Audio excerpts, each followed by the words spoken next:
নমস্কার, আপনাদের হচ্ছে নিউজ লাইন। ইসলামপুর মহকুমা শ্রম দপ্তরের একাধিক ফাইল চুরির ঘটনার পর শ্রম দপ্তরের অগ্নিসংযোগের ঘটনায় রহস্য দানা বেঁধেছে। সম্ভবত ফাইল চুরির ঘটনাকে ধামাচাপা দিতে অগ্নিসংযোগ ঘটনা হয়েছে। জানা গিয়েছে, ইসলামপুর শহরের নিউটাউন এলাকায় ইসলামপুর শ্রম দপ্তরের জানলা ভেঙে দুঃসাহসিক চুরির পর অগ্নিসংযোগ ঘটনা ঘটে। দপ্তরের আধিকারিক আসলে চুরি ও অগ্নিসংযোগের ঘটনার সামনে আসে। খবর দেওয়া হয় ইসলামপুর থানার পুলিশ ও দমকল বাহিনীকে।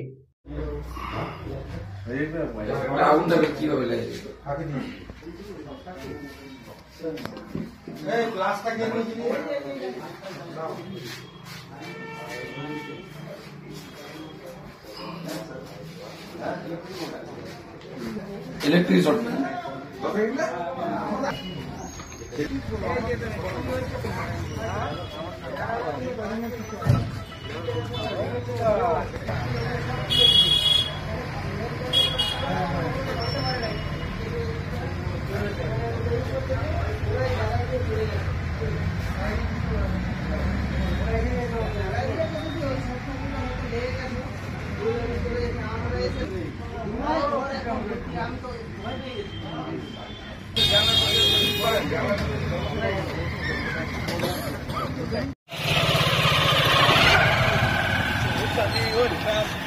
दादा তোমাদের কার পক্ষ থেকে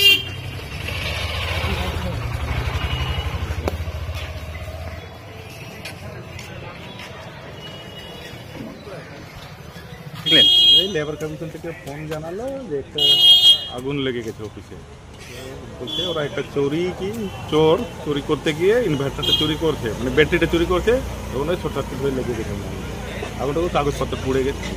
কিভাবে লেগেছে এটা জানা গেছে? না, ওই ইলেকট্রিক থেকে লাগছে। মানে এখন ঠিক আছে? হ্যাঁ, এখন ঠিক আছে, এখন কন্ট্রোল হয়ে গেছে। স্যার আপনার নাম? Station officer